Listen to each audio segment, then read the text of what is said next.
And what has made her the world's most famous painting?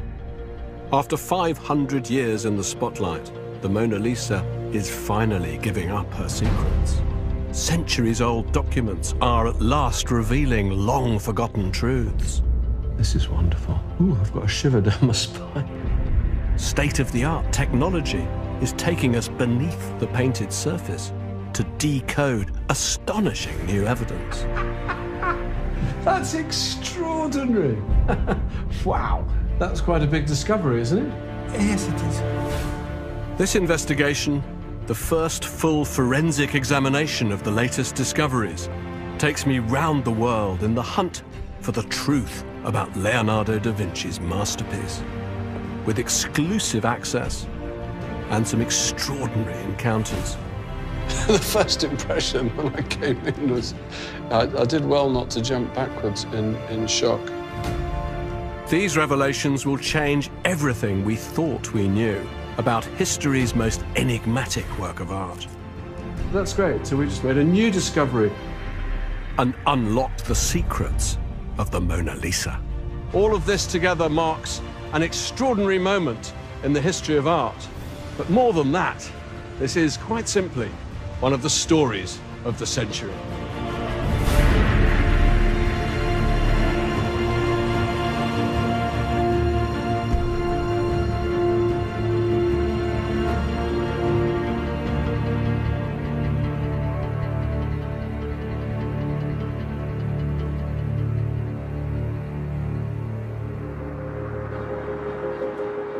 "500 years ago, a man painted a woman.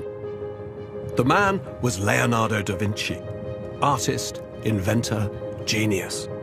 And the result of his work was the inscrutable portrait we now know as the Mona Lisa.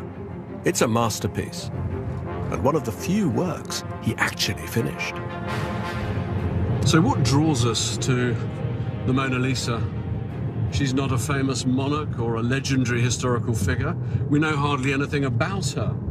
So what is it about this picture that's gripped the human imagination for so many centuries? I want to begin my investigation by comparing notes with a detective who's been on the case for more than 30 years. One of the world's leading experts on Leonardo da Vinci, Oxford professor Martin Kemp has spent much of his life obsessed by the mystery of the Mona Lisa. What do you think is the key to the Mona Lisa's extraordinary stature as, without doubt, the world's most famous painting? Well, there has to be something inherent in the picture. Some things are famous for being famous, and we live in an age of celebrity, and lots of celebrities are famous for being famous, but they're not going to last. This has gone on for ages. It is just extraordinary. And you've got this sense of something which is beyond pigment and beyond a good likeness and being beyond a face, and it just has that totally uncanny living presence. It's very daring at the time for a woman in a portrait to look at you. You know, women's portraits simply didn't do that. And I think the ambiguity, the tease, the visual tease is something that Leonardo absolutely cultivated. Look at the Mona Lisa, and you can't help feeling there's more going on than meets the eye. If her teasing smile's a question mark, the painting's a riddle. What makes a human being live and breathe? What forces govern the world we live in? Leonardo thought about these questions as deeply as anyone. And behind this breathtakingly lifelike image lay years of investigation into spheres of knowledge like geology and anatomy, some of which were forbidden by the church. Tantalizing evidence for the research that went into the Mona Lisa lies hidden in Windsor Castle. Amongst the gems of the royal collection is an intriguing clue to the genesis of the portrait. A page from what might be called the real Da Vinci Code. If you want to see or have some sense of just how much work there was behind the surface of the picture, then this is a great place to start. It's a sheet of drawings by Leonardo's own hand. And what does it contain in faint outline? Look here. bit like the Cheshire Cat. It's the Mona Lisa's smile without the Mona Lisa attached. It may well have been Leonardo's first gropings towards his idea for the painting. It's a series of studies of the human mouth, the motions of the mouth, how the mouth puckers, how the mouth bares its teeth. You have a very strong sense that for Leonardo, every picture is a kind of encyclopedia entry. And this is just that part of it, dealing with the mouth. It's just the tip of the iceberg.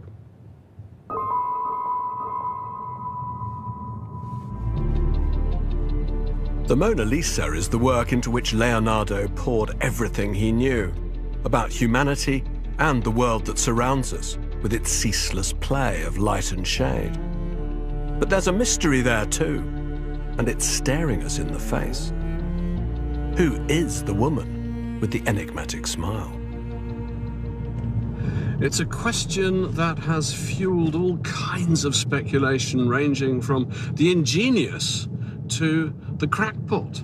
She's a pregnant mother-to-be. She's a prostitute. She's even a man in drag. But if you look beyond the theories, there are clues to her true identity.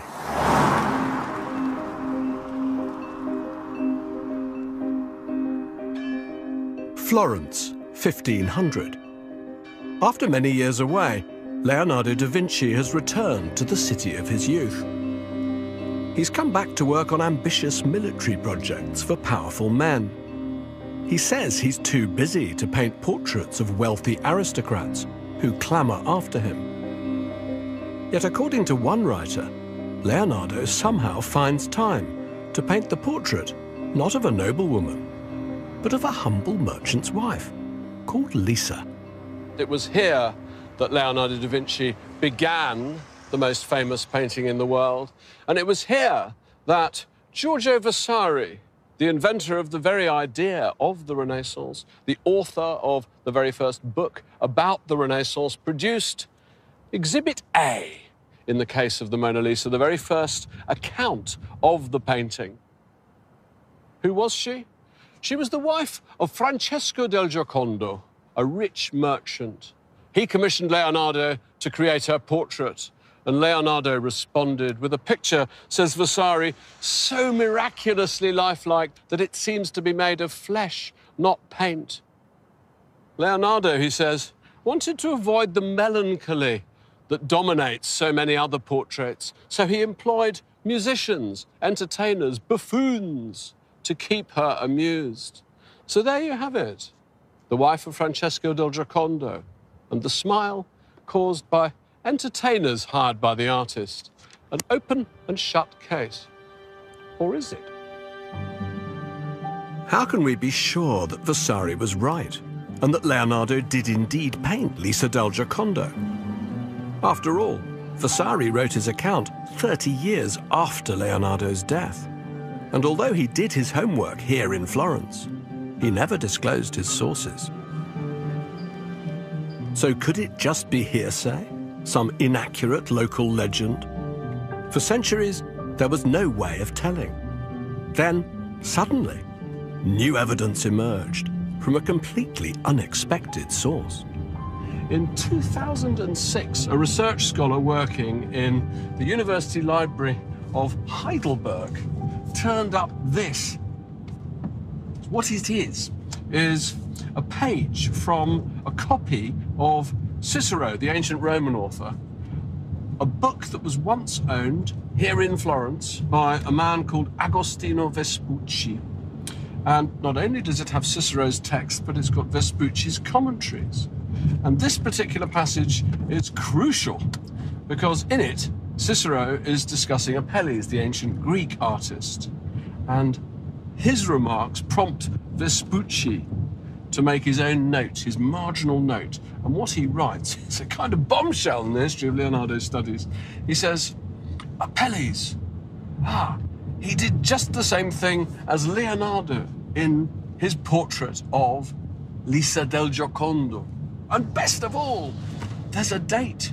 October 1503. So this was written almost immediately after Vespucci must have seen the portrait of Lisa del Giocondo in Leonardo da Vinci's workshop. This is gold dust, and it proves that Vasari was definitely right in at least one sense all along. Leonardo definitely did paint a portrait of Lisa del Giocondo.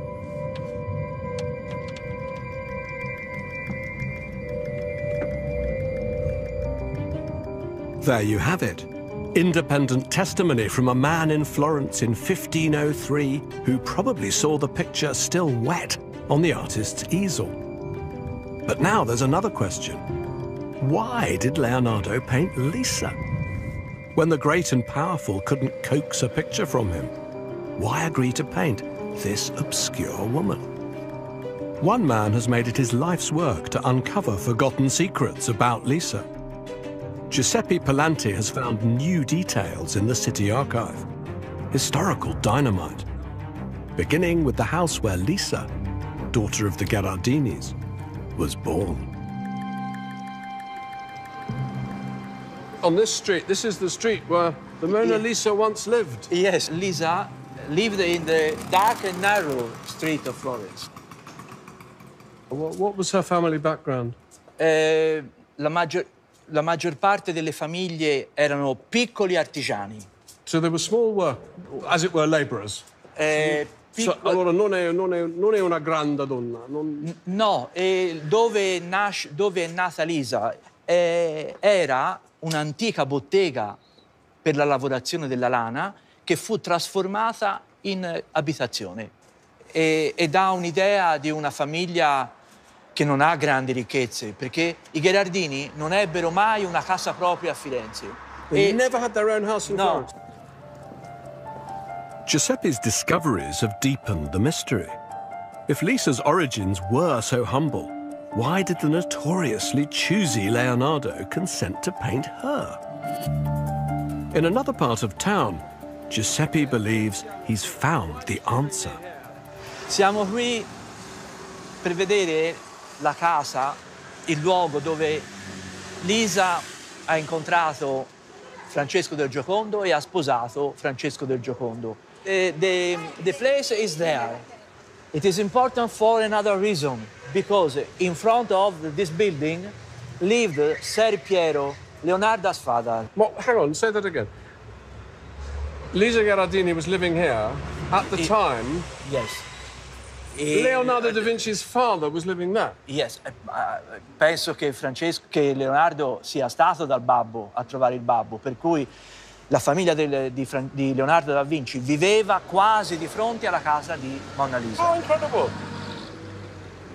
C'è un'altra connessione, un altro collegamento. Francesco del Giocondo era cliente di Ser Piero. Ser Piero era uno dei più influenti e importanti notai di Firenze. So you're saying that Francesco del Giocondo, the merchant, he was actually a client of Leonardo's father? Yes. Well, this is all new. Yes. This is all new. For the first time, we have a concrete connection between Leonardo and Lisa. Not only were they neighbors, their families did business together. And there's more. Giuseppe tells me that according to police records of the time, Francesco had a bit of a reputation. Described as garroso, meaning swaggering, he wasn't just a merchant on the rise, but an aggressive deal-maker who'd stop at almost nothing to get his way. Maybe this is the real reason Leonardo agreed to paint his wife. Maybe Francesco made him an offer he couldn't refuse. In the parish church of San Lorenzo, there's another crucial piece of evidence. Something that had slipped through the net of history until just a few years ago, when Giuseppe found it. The record of Mona Lisa's death. Wonderful thing. The handwriting isn't very easy to follow because the entries in these books weren't actually made by notaries like Leonardo da Vinci's father. They were actually made by the priests in the church. But I think I have found her. Here she is. This is wonderful. Ooh, I've got a shiver down my spine. Lisa, donna fu di Francesco del Giocondo. So, Lisa, the wife of Francesco del Giocondo, died on the 15th of July, 1542. I think what I love about this is truth. You know, what could be more true than the record of somebody's death? She was a real person. She was a real person. And there's one other sentence in this entry which my friend Pallanti didn't mention.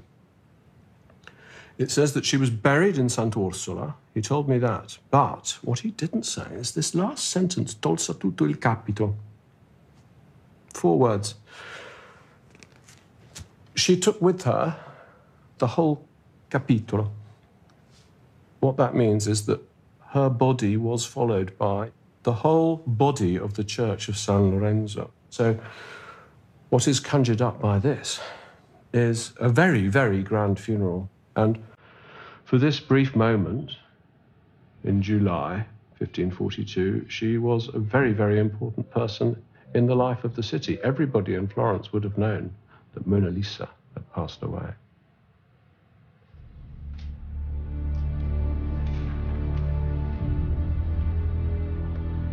A spectacular funeral. Dozens of canons, chaplains and clerics, the whole Del Giocondo clan walking with Lisa's coffin.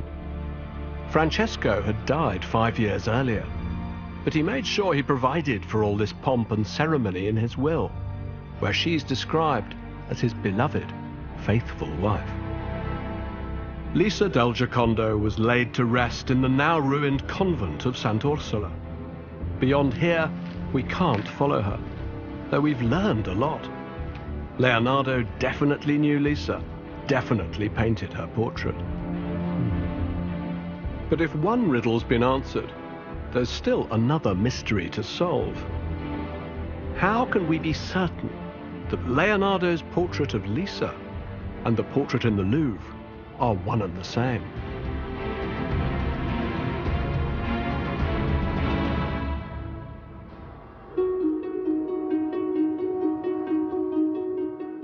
So what are the facts? According to Vasari, Leonardo painted Lisa smiling in Florence. Vespucci's marginal notes confirm that it happened in 1503. The picture in the Louvre shows a woman smiling. So far, so good. But other things don't add up. Vasari describes eyebrows, but the Louvre portrait doesn't have eyebrows. Vasari tells us Leonardo painted Lisa for Francesco del Giocondo. But Francesco never owned the portrait we now call the Mona Lisa. Leonardo had it with him when he died. Most troubling of all is an eyewitness account written by a man called Antonio de Beatis. He was actually shown the picture that's now in the Louvre by Leonardo himself at the end of his life. Leonardo said he'd been asked to paint this portrait not by Francesco del Giocondo, but by someone completely different. A noble patron, Giuliano de' Medici. It simply doesn't make sense. It's almost as if we might be talking about different paintings. So I'm beginning to wonder whether it's not possible Leonardo did paint 2 versions of the same painting on several occasions. I'm beginning to wonder if it's not possible that he did indeed finish his portrait of the Mona Lisa here in Florence, that he did indeed give it to Francesco del Giocondo, and that the portrait of Mona Lisa in Paris is a second version. Is it possible that there might be more than one Mona Lisa? The idea is not as strange as you might think. Leonardo did habitually revisit the same subject more than once.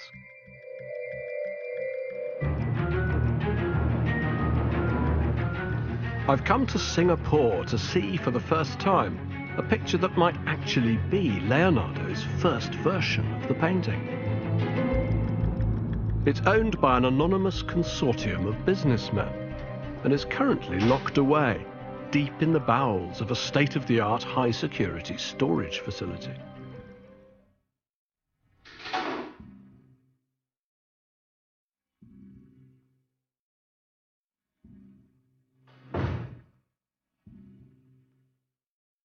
So could this be the first Mona Lisa?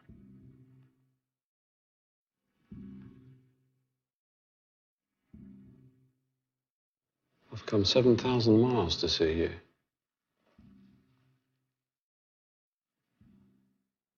Blimey.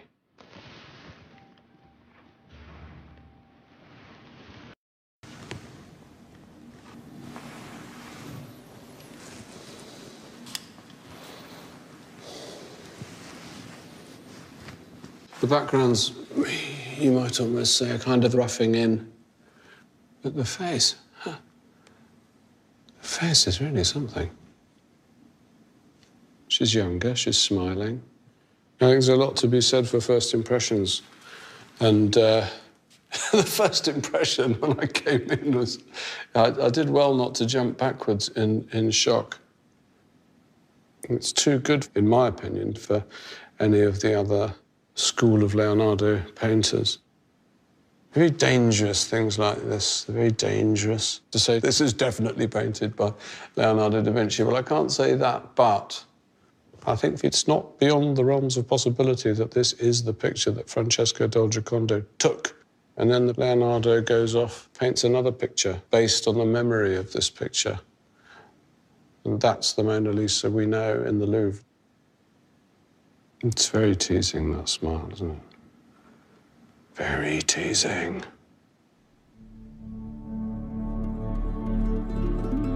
This version of the Mona Lisa first hit the headlines in 1914. British art dealer Hugh Blaker bought it from a private family collection and was convinced he'd stumbled across an early Leonardo. He kept it in his Isleworth studios, and it became known as the Isleworth Mona Lisa. One thing in its favour was its similarity to this pencil sketch copy of the Mona Lisa, done in Florence in 1504 by Leonardo's contemporary Raphael, which seems to show how the painting looked in its original state. Yet after a century of supporters, detractors, and different owners, opinion on the Isleworth painting is still divided. One man who is convinced that Leonardo painted two Mona Lisas is Jean-Pierre Isbouts. He was so impressed by the Isleworth portrait, he wrote a book about it. So, what would lead you to think that the Isleworth picture was indeed painted in 1503? What is to say that it wasn't painted in 1553? Well, and I don't know about you, but when you talk about a copy, usually a copy tries to imitate the original. This is not a copy. There are so many different things about this particular Isleworth version that do not appear in the Louvre version. Let's take one example. The columns. The portrait is framed by two robust Doric columns. Why do we know that those columns existed in 1503 and not later on? Because there is Raphael. He makes a sketch. And what do we have on both sides? We have the columns that appear in the Isleworth. They do not appear in the Louvre version. So let's talk about the record written by De Beatis, the secretary to Cardinal d'Aragon, who visited Leonardo in 1516. Which is seriously puzzling. Which is seriously puzzling. But here we have an eyewitness account. Here they are in the room with Leonardo, and he says, yeah, this was done at the request of Giuliano de' Medici. Instigazione. I think what he was doing at this time is give Giuliano credit. Giuliano bailed Leonardo out when Leonardo was without a mentor, penniless. And that's when Leonardo, because of the patronage and the financial support of Giuliano, finds the time to create this new meditation, if you will, the Louvre version. So your explanation would be, well, here we are. Two different explanations, but then that's not so weird if you think there are two different pictures. Exactly.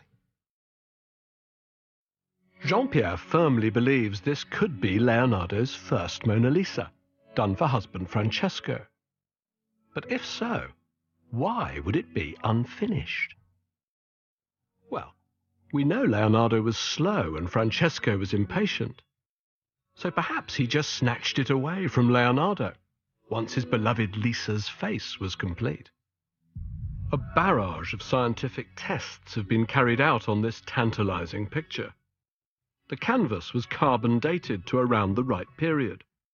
Multiple tiny paint samples are consistent with the paints Leonardo used.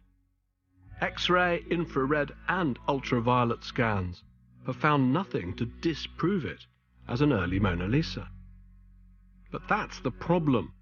All that conventional tests can do is rule out a possible Leonardo. What about positive confirmation? An eminent scientist based in San Diego, California, has been looking for a solution. Hello. Good to see you, Andrew. Dr. John Asmus is a well-respected nuclear physicist and a pioneer in the analysis of historic paintings. He's one of very few who've been allowed to examine the Louvre Mona Lisa. And that's why the owners of the Isleworth Mona Lisa tracked him down. I started receiving phone calls from a series of attorneys in Switzerland, and they wanted me to look at a painting.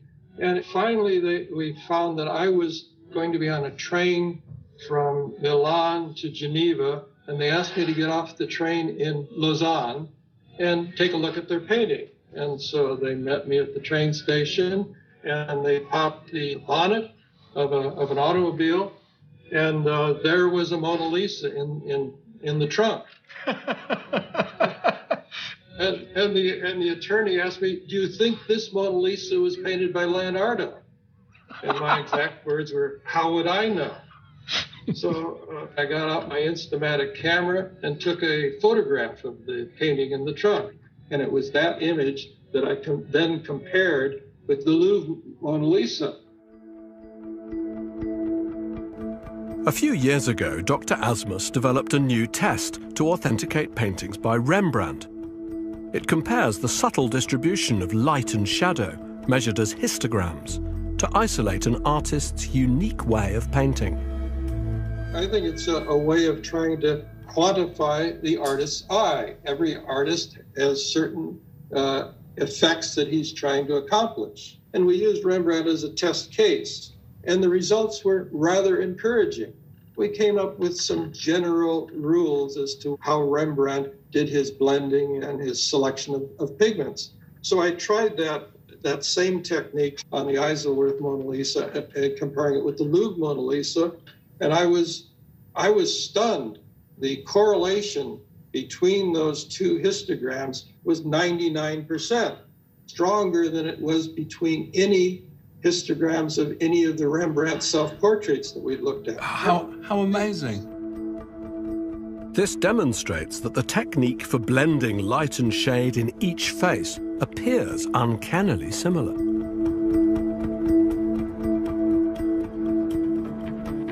John plans to build a much bigger database of Leonardo works with which to compare them. His results are impressive, but there's something still troubling me.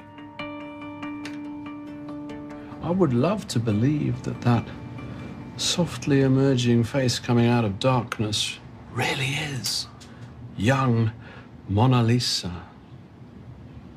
I'd love to believe that. But at the moment, for me, it's that too good to be true syndrome. It's a little bit too good.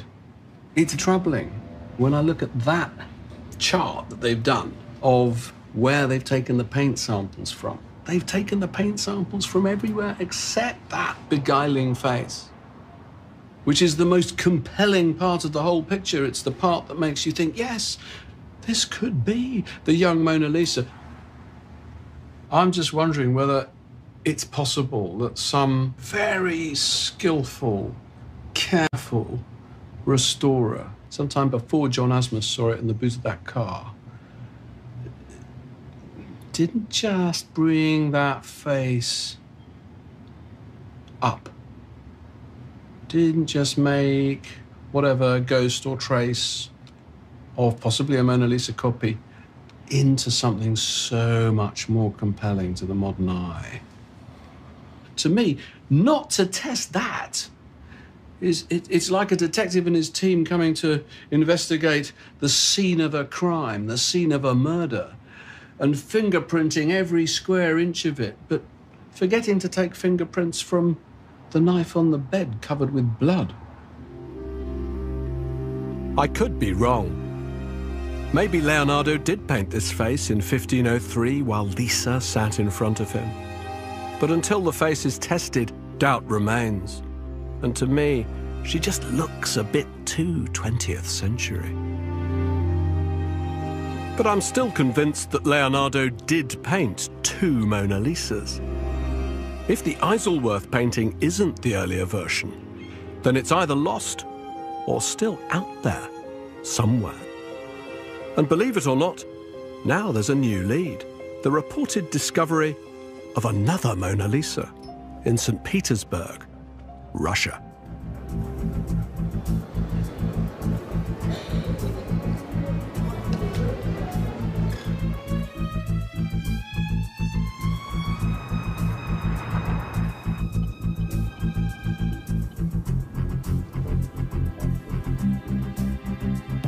This really is a plunge into the unknown. All we've been told is that a wealthy Russian art collector, identity a secret, recently acquired a painting that might be the missing link to the mystery. We haven't yet been told where it is. And then, at the last minute, we're given an address. A place with a dubious past.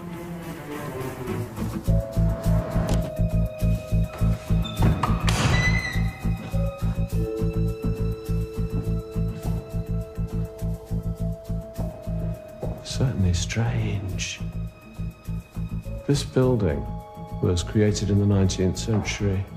This room is a recreation of an old Russian hunting lodge.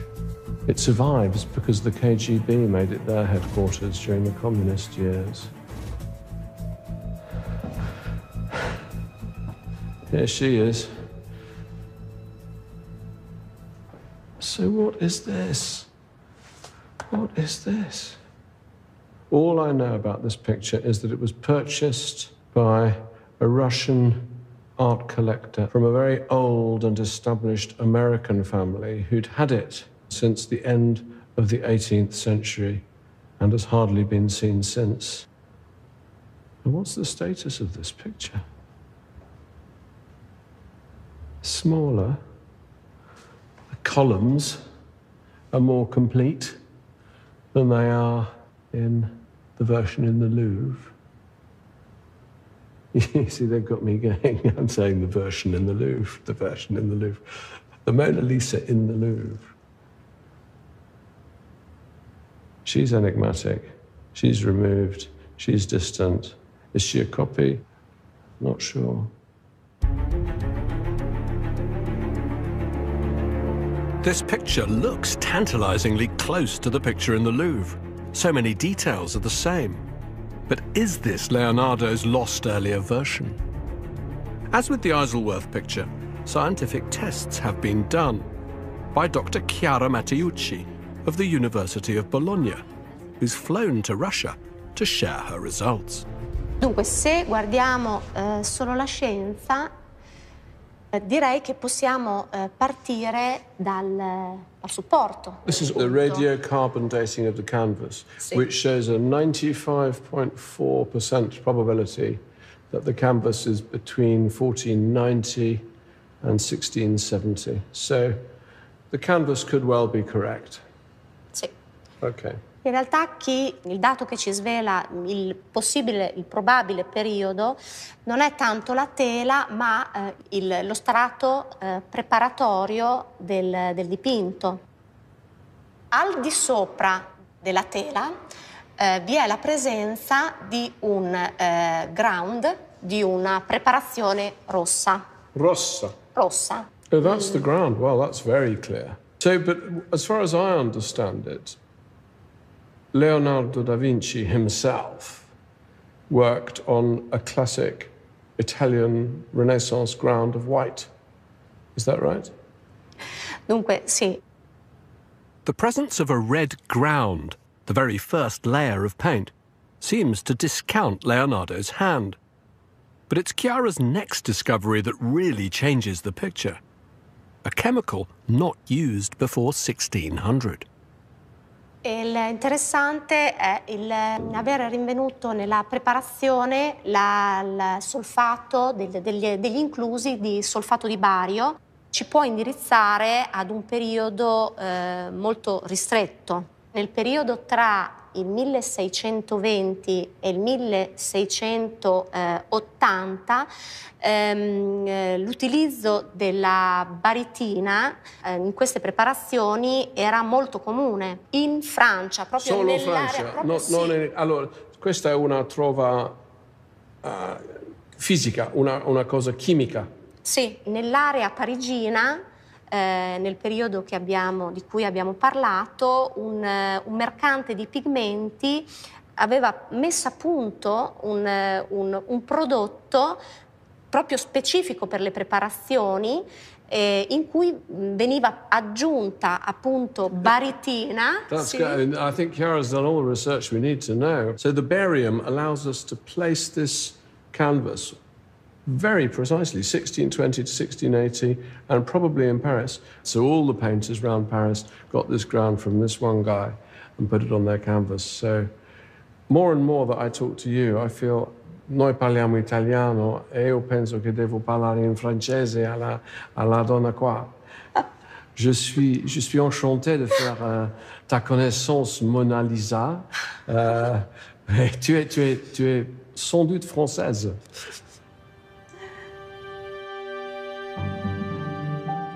So this Mona Lisa isn't a Leonardo, but a mid-17th century French copy. In fact, there are dozens of copies. It's a real problem if you believe, as I think you have to given the conflicting evidence, that Leonardo did paint two Mona Lisas. What we're looking for, then, is Leonardo's image of young Lisa, as described by Vasari, as sketched by Raphael, which must predate the famous picture in the Louvre. So where can it be? I still believe that I can get to the bottom of the mystery, because there's one very strong lead I haven't yet followed up. One more destination: Paris.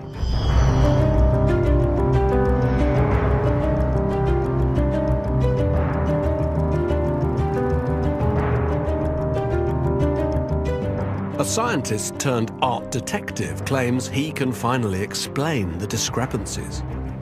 He believes the secrets of the Mona Lisa lie not in other versions of the portrait, but inside the Mona Lisa itself. And he reckons he can prove it. Pascal. Welcome. Pascal Cott is one of the world's leading experts in the analysis of paintings. He's a man in Leonardo's own image, a self-taught physicist, the brilliant inventor of a new technique that's unlocked the secrets of paintings by Rubens, Rembrandt, Picasso, and many others. His work on another Leonardo painting, The Lady with an Ermine, revealed earlier versions of the composition, hidden beneath its surface, that rewrote art history.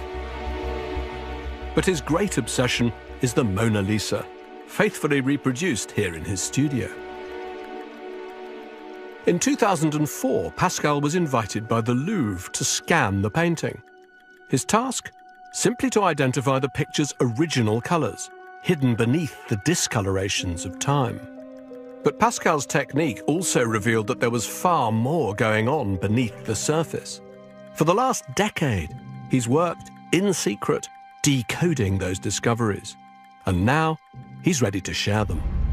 Our goal is to peel like an onion all the layers of paint to reconstruct the chronology of the construction of the painting. So is this new? Is this a new... This is a new technique, absolutely.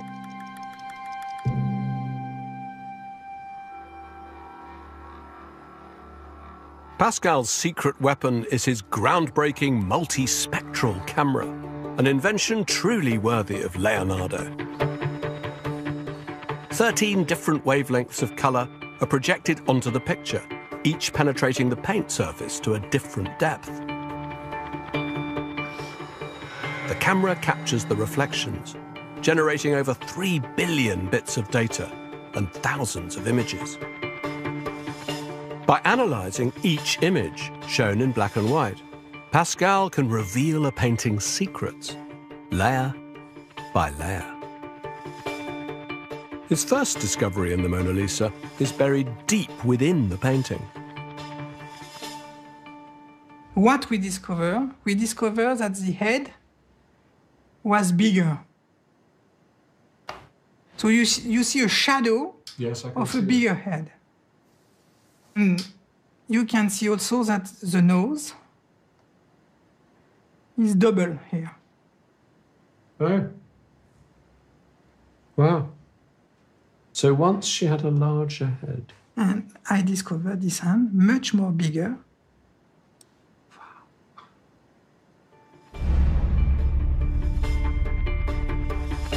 Pascal has pieced together several previously unknown details that lie beneath the Louvre portrait as we know it. Marked in red, they seem to be elements of a larger first portrait that never got beyond a draft stage. But that's just the beginning of Pascal's discoveries.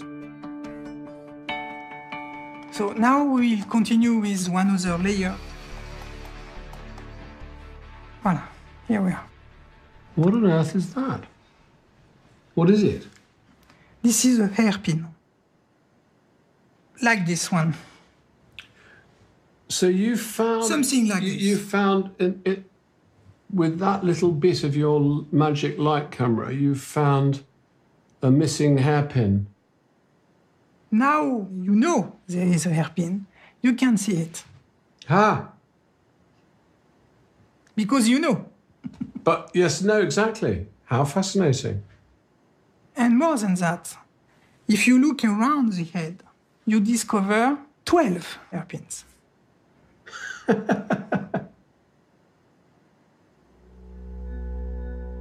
The hairpins with pearls make no sense on the first large portrait. But Pascal has found something else that appears to be connected to them. Tiny rows of dots known as spolveri. They seem to suggest an elaborate headdress. Intriguingly, a type of headdress that, as far as we know, was only ever shown on the heads of saints or Madonnas. This is a painting of a headdress that have nothing to do with Mona Lisa. Nothing to do with Mona Lisa? Nothing to do with Mona Lisa. The spolveri hidden inside the Mona Lisa have never been seen before. They're concrete proof of the way Leonardo constructed a picture. He would have begun with a preparatory drawing, marked the lines on tracing paper with a sharp point, then transferred those outlines onto the wood with coal dust. But what happened to the headdress? Pascal's next piece of evidence suggests it was deliberately removed. So now I discover this hatching. You see this hatching? This is another layer of your... Yeah, another of the onion. So this is Leonardo with his rubber. Yes. You see, it's totally different from the cracks.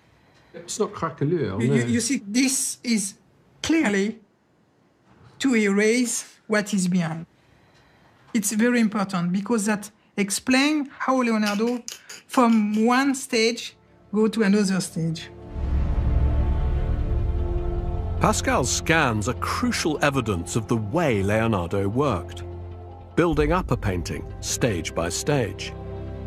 Above the scratchings, Pascal reveals the first impression of yet another layer, the ghostly imprint of a face, like a Leonardo Turin shroud. Is that another head? Yes. How many heads is that so far? This is the number 3. So the big head... The big head. The pearl head. The pearl head. And then there's another head. Yes. Now the eye. So it's a wonderful proof. I discovered 2 crosses just here. Oh my! That's extraordinary. And these crosses do not match with Mona Lisa glance. No. No. The crosses clearly mark a different set of pupils, looking in a different direction. The face behind Mona Lisa, the face is turned 14 degrees in the right direction. So there she is. She's looking like that, so she should be like that. Yeah. More like that. Also eyebrows. Can I just see this? Because this is an important point. Because Vasari says specifically, that the eyebrows are beautifully painted. Yes, these eyebrows. The Mona Lisa, as we see her, doesn't have eyebrows. So have you found... You can see it. Yeah, they are here. So there are the eyebrows. And here you have another mouse. Look at this mouse. Nothing to do with Mona Lisa. Absolutely amazing. She's barely smiling. Do you see? Because she turns the head on the left, the mouth is little smaller. Quite a lot smaller. Yeah?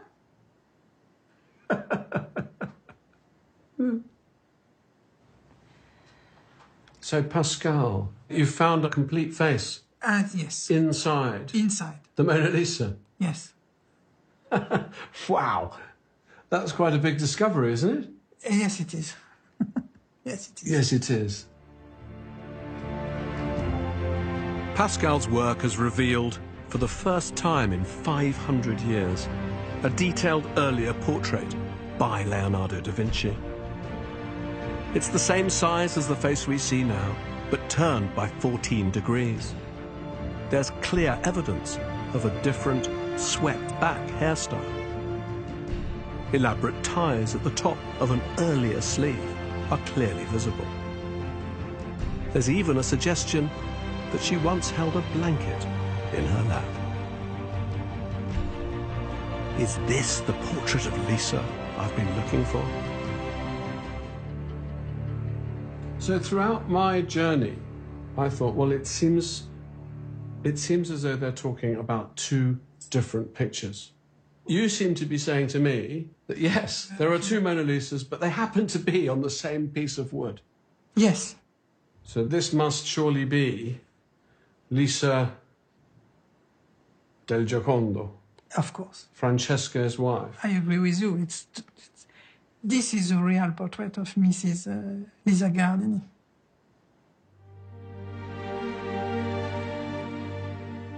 Pascal's pioneering work marks an extraordinary moment in the history of art. By piecing together all the details, then decoding the data to identify the original pigments used by Leonardo, Pascal has been able to construct a digital photo fit of the image. It's a perfect match with the historical record. But if this computer image represents the original portrait of Mona Lisa, it's a portrait her husband never received. Instead, Leonardo went on to paint the world's most famous picture, Over the Top. So there were two Mona Lisas all along. But how do we make sense of these discoveries? And what are we now to make of Leonardo's masterpiece? In search of the final piece to the puzzle, I'm meeting a woman who spent years reconstructing the scene on that day back in 1503, when Leonardo started to paint Lisa.